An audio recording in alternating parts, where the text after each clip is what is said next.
a fair-haired boy lowers himself down some rocks toward a lagoon on a beach. At the lagoon, he encounters another boy, who is chubby, intellectual, and wears thick glasses. The fair-haired boy introduces himself as Ralph and the chubby one introduces himself as Piggy. Through their conversation, we learn that amid a war, a transport plane carrying a group of English boys was shot down over the ocean. It crashed into a thick jungle on a deserted island. Scattered by the wreck, the surviving boys lost each other and cannot find the pilot. Ralph and Piggy look around the beach, wondering what has become of the other boys from the plane. They discover a large, cream-colored conch shell, which Piggy realizes could be used as a kind of makeshift trumpet. He convinces Ralph to blow through the shell to find the other boys. Summoned by the blast of sound from the shell, boys start to straggle onto the beach. The oldest among them are around 12, the youngest is around 6. Among the group is a boys' choir, dressed in black gowns and led by an older boy named Jack. They march to the beach in 2 parallel lines, and Jack snaps at them to stand at attention. The boys taunt Piggy and mock his appearance and nickname. The boys decide to elect a leader. The choir boys vote for Jack, but all the other boys vote for Ralph. Ralph wins the vote, although Jack wants the position. To placate Jack, Ralph asks the choir to serve as the hunters for the band of boys and asks Jack to lead them. Mindful of the need to explore their new environment, Ralph chooses Jack and a choir member named Simon to explore the island, ignoring Piggy's whining requests to be picked. The 3 explorers leave the meeting place and set off across the island. The prospect of exploring the island exhilarates the boys, who feel a bond forming among them as they play together in the jungle. Eventually, they reach the end of the jungle, where high, sharp rocks jut towards steep mountains. The boys climb up the side of one of the steep hills. From the peak, they can see that they are on an island with no signs of civilization. The view is stunning, and Ralph feels as though they have discovered their land. As they travel back toward the beach, they find a wild pig caught in a tangle of vines. Jack, the newly appointed hunter, draws his knife and steps in to kill it, but hesitates, unable to bring himself to act. The pig frees itself and runs away, and Jack vows that the next time he will not flinch from the act of killing. The 3 boys make a long trek through the dense jungle and eventually emerge near the group of boys waiting for them on the beach. When the explorers return, Ralph sounds the conch shell, summoning the boys to another meeting on the beach. He tells the group that there are no adults on the island and that they need to organize a few things to look after themselves. Jack reminds Ralph of the pig they found trapped in the vines in the jungle, and Ralph agrees that they will need hunters to kill animals for meat. Ralph declares that, at meetings, the conch shell will be used to determine which boy has the right to speak. Whoever holds the conch shell will speak,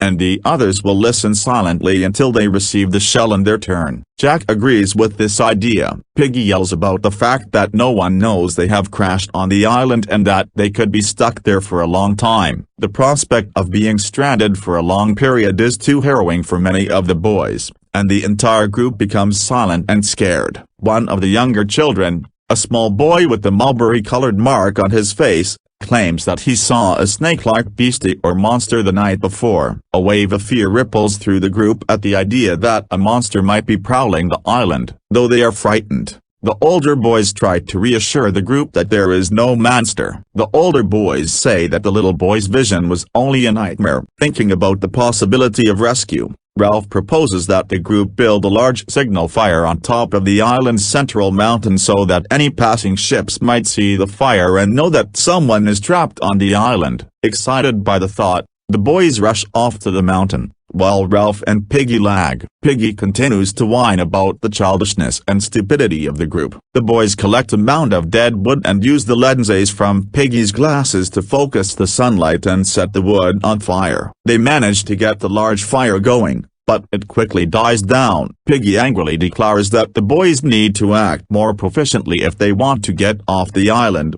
but his words carry little weight. Jack volunteers his group of hunters to be responsible for keeping the signal fire going. In their frenzied, disorganized efforts to rekindle the fire, the boys set a swath of trees ablaze. Enraged at the group's reckless disorganization, Piggy tells them furiously that one of the littlest boys, the same boy who told them about the snake beast, was playing over by the fire and now is missing. The boys are crestfallen and shocked, and Ralph is struck with shame. They pretend that nothing has happened. Carrying a stick sharpened into a makeshift spear, Jack trails the pig through the thick jungle, but it evades him. Irritated, he walks back to the beach, where he finds Ralph and Simon at work building huts for the younger boys to live in. Ralph is irritated because the huts keep falling before they are completed, and because, though the huts are vital to the boys' ability to live on the island, none of the other boys besides Simon will help him. As Ralph and Simon work,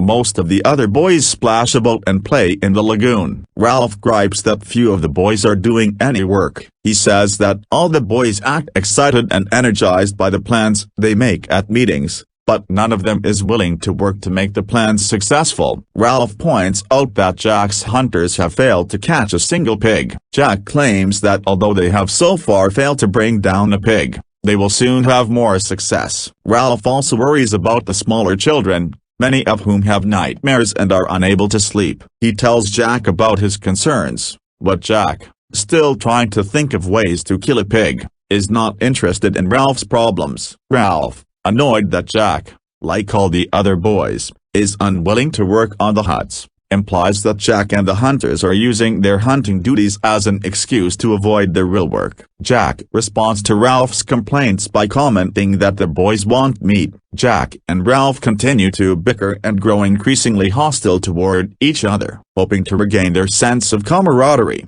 they go swimming together in the lagoon, but their feelings of mutual dislike remain and fester. In the meantime, Simon wanders through the jungle alone. He helps some of the younger boys whom the older boys have started to call little unts to reach fruit hanging from a high branch. He walks deeper into the forest and eventually finds a thick jungle glade, a peaceful, beautiful open space full of flowers, birds, and butterflies. Simon looks around to make sure that he is alone, then sits down to take in the scene, marveling at the abundance and beauty of life that surrounds him. Life on the island soon develops a daily rhythm. Morning is pleasant, with cool air and sweet smells, and the boys can play happily. By afternoon, though, the sun becomes oppressively hot, and some of the boys nap, although they are often troubled by bizarre images that seem to flicker over the water. Piggy dismisses these images as mirages caused by sunlight striking the water. Evening brings cooler temperatures again, but darkness falls quickly, and nighttime is frightening and difficult. The little unts,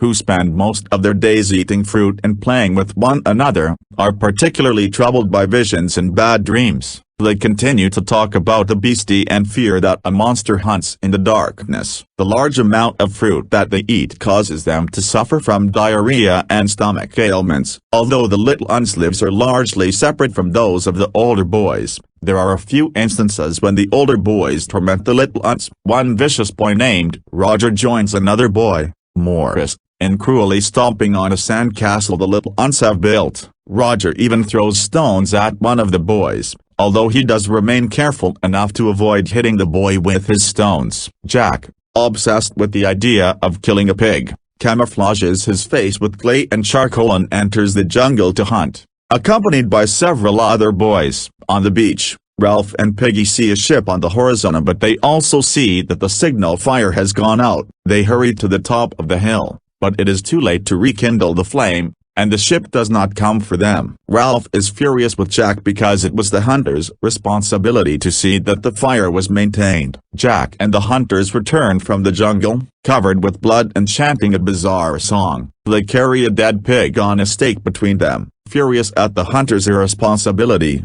Ralph accosts Jack about the signal fire. The hunters, having managed to catch and kill a pig, are so excited and crazed with bloodlust that they barely hear Ralph's complaints. When Piggy shrilly complains about the hunter's immaturity, Jack slaps him hard, breaking one of the lenses of his glasses. Jack taunts Piggy by mimicking his whining voice. Ralph and Jack have a heated conversation. At last, Jack admits his irresponsibility for the failure of the signal fire but never apologizes to Piggy. Ralph goes to Piggy to use his glasses to light a fire, and at that moment, Jack's friendly feelings toward Ralph change to resentment. The boys roast the pig, and the hunters dance wildly around the fire, singing and reenacting the savagery of the hunt. Ralph declares that he is calling a meeting and stalks down the hill toward the beach alone. As Ralph walks along the beach, he thinks about how much of life is an improvisation and about how a considerable part of one's waking life is spent watching one's feet. Ralph is frustrated with his hair,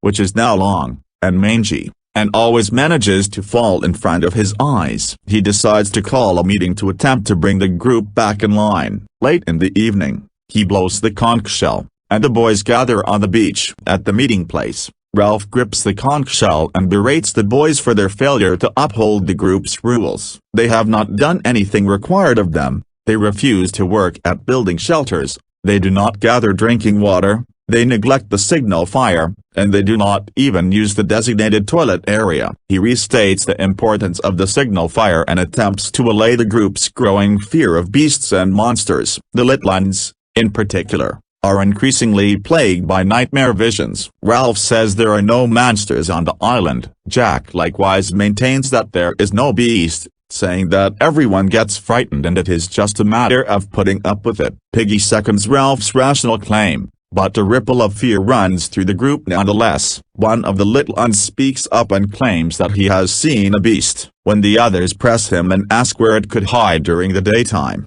he suggests that it might come up from the ocean at night. This previously unthought-of explanation terrifies all the boys, and the meeting plunges into chaos. Suddenly, Jack proclaims that if there is a beast, he and his hunters will hunt it down and kill it. Jack torments Piggy and runs away, and many of the other boys run after him. Eventually, only Ralph, Piggy, and Simon are left. In the distance, the hunters who have followed Jack dance and chant. Piggy urges Ralph to blow the conch shell and summon the boys back to the group, but Ralph is afraid that the summons will go ignored and that any vestige of the order will then disintegrate. He tells Piggy and Simon that he might relinquish leadership of the group, but his friends reassure him that the boys need his guidance. As the group drifts off to sleep, the sound of a Litlund crying echoes along the beach. In the darkness late that night, Ralph and Simon carry a Litlund back to the shelter before going to sleep. As the boys sleep,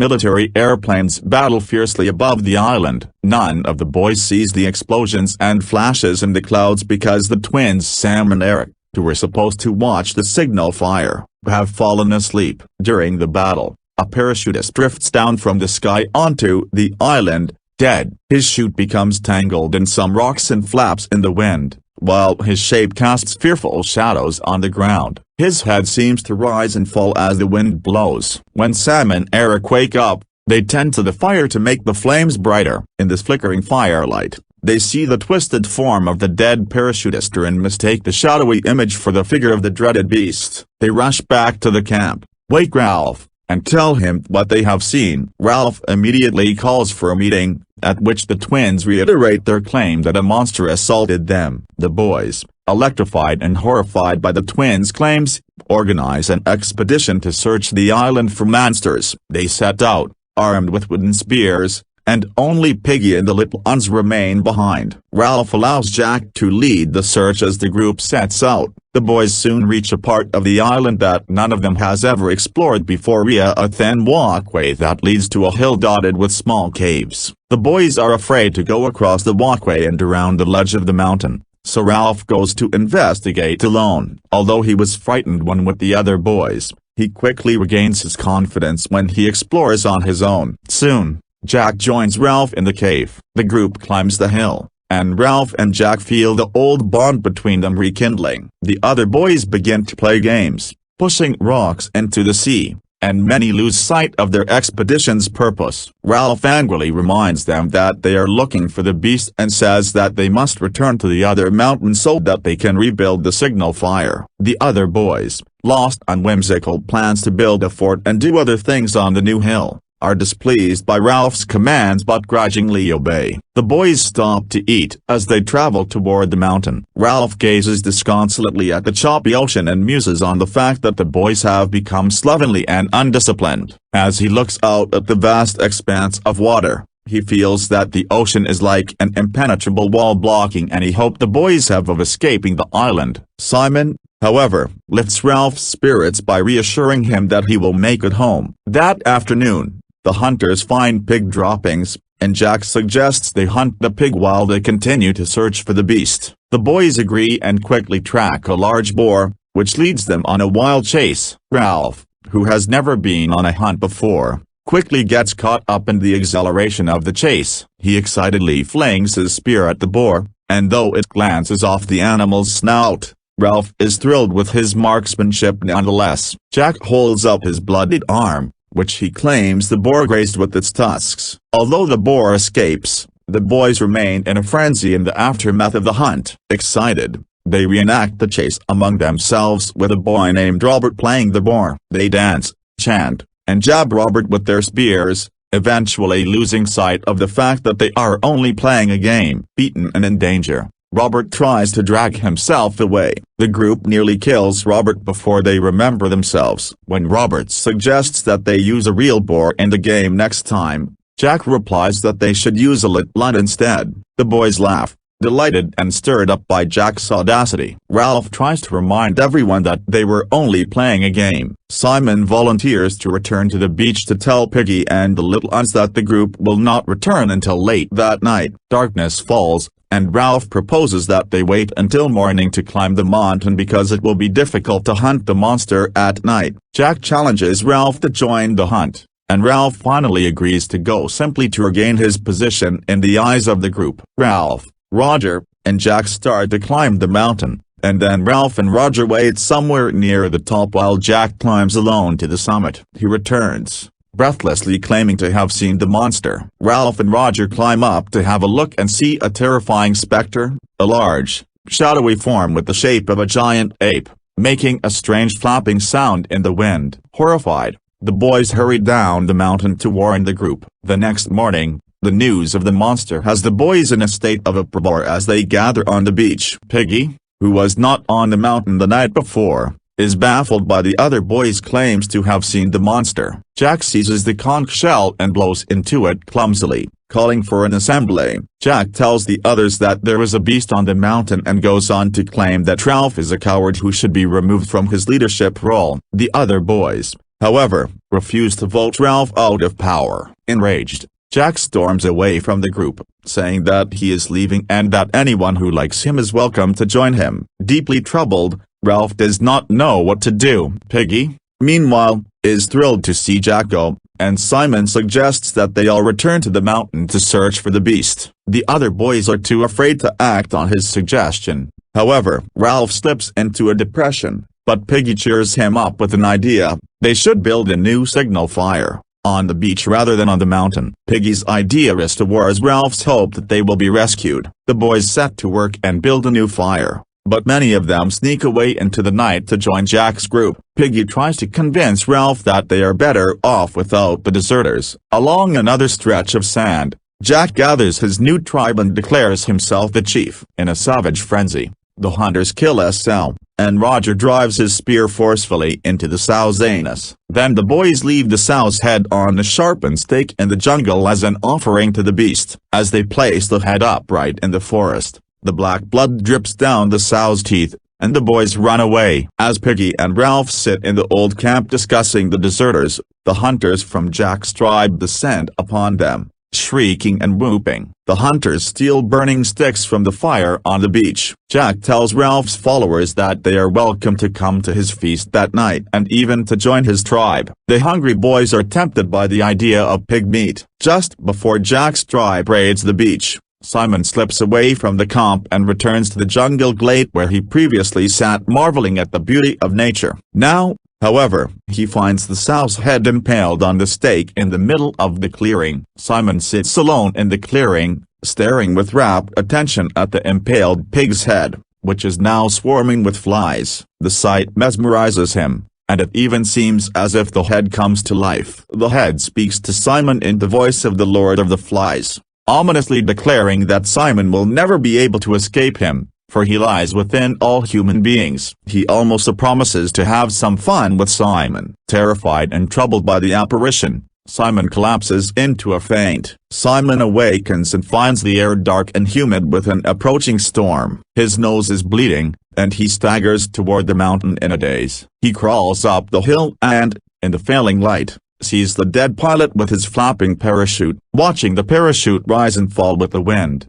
Simon realizes that the boys have mistaken this harmless object for the deadly beast that has plunged their entire group into chaos. When Simon sees the corpse of the parachutist, he begins to vomit. When he is finished, he untangles the parachute lines, freeing the parachute from the rocks. Anxious to prove to the group that the beast is not real after all, Simon stumbles toward the distant light of the fire at Jack's feast to tell the other boys what he has seen. Piggy and Ralph go to the feast with the hopes that they will be able to keep some control over events. At the feast, the boys are laughing and eating the roasted pig. Jack sits like a king on a throne, his face painted like a savage, languidly issuing commands, and waited on by boys acting as his servants. After the large meal, Jack extends an invitation to all of Ralph's followers to join his tribe. Most of them accept, despite Ralph's attempts to dissuade them. As it starts to rain, Ralph asks Jack how he plans to weather the storm considering he has not built any shelters. In response,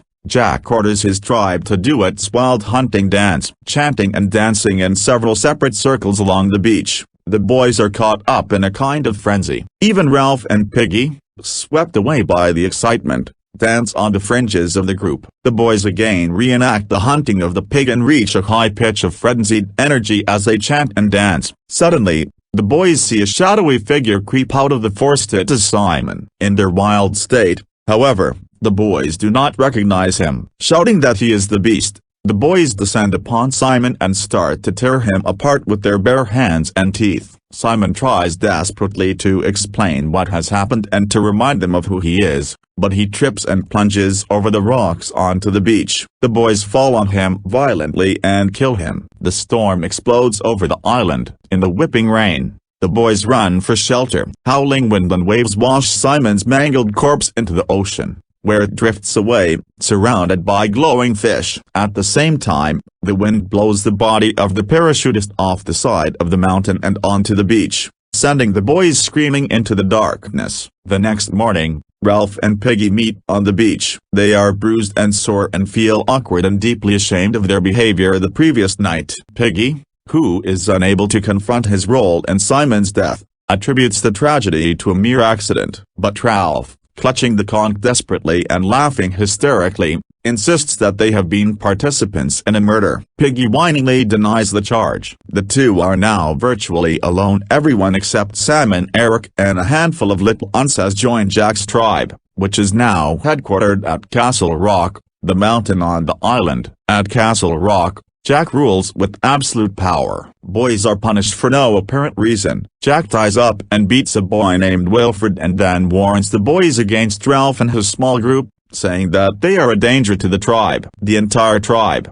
including Jack, seems to believe that Simon was the beast and that the beast is capable of assuming any disguise. Jack states that they must continue to guard against the beast, for it is never truly dead. He says that he and two other hunters, Morris and Roger, should raid Ralph's camp to obtain more fire and that they will hunt again tomorrow. The boys at Ralph's camp drift off to sleep, depressed and losing interest in the signal fire. Ralph sleeps fitfully, plagued by nightmares. They are awakened by howling and shrieking and are suddenly attacked by a group of Jack's hunters. The hunters badly beat Ralph and his companions, who do not even know why they were assaulted, for they gladly would have shared the fire with the other boys. But Piggy knows why, for the hunters have stolen his glasses, and with them, the power to make fire. The next morning, Ralph and his few companions try to light the fire in the cold air, but the attempt is hopeless without Piggy's glasses. Piggy, squinting and barely able to see, suggests that Ralph hold a meeting to discuss their options. Ralph blows the conch shell, and the boys who have not gone to join Jack's tribe assemble on the beach. They decide that their only choice is to travel to Castle Rock to make Jack and his followers see reason. Ralph decides to take the conch shell to Castle Rock, hoping that it will remind Jack's followers of his former authority. Once at Jack's camp, however, Ralph's group encounters armed guards. Ralph blows the conch shell, but the guards tell them to leave and throw stones at them, aiming to miss. Suddenly, Jack and a group of hunters emerge from the forest, dragging a dead pig. Jack and Ralph immediately face off. Jack commands Ralph to leave his camp, and Ralph demands that Jack return Piggy's glasses. Jack attacks Ralph, and they fight. Ralph struggles to make Jack understand the importance of the signal fire to any hope the boys might have of ever being rescued, but Jack orders his hunters to capture Sam and Eric and tie them up. This sends Ralph into a fury, and he lunges at Jack. Ralph and Jack fight for a second time. Piggy cries out shrilly, struggling to make himself heard over the brawl. As Piggy tries to speak, hoping to remind the group of the importance of rules and rescue, Roger shoves a massive rock down the mountainside. Ralph, who hears the rock falling, dives and dodges it, but the boulder strikes Piggy, shatters the conch shell he is holding and knocks him off the mountainside to his death on the rocks below. Jack throws his spear at Ralph, and the other boys quickly join in. Ralph escapes into the jungle, and Roger and Jack begin to torture Sam and Eric, forcing them to submit to Jack's authority and join his tribe. Ralph hides in the jungle and thinks miserably about the chaos that has overrun the island. He thinks about the deaths of Simon and Piggy and realizes that all vestiges of civilization have been stripped from the island. He stumbles across the Sow's head, the Lord of the Flies, now merely a gleaming white skilla as white as the conch shell. He notes, angry and disgusted, Ralph knocks the skull to the ground and takes the stake it was impaled on to use as a weapon against Jack.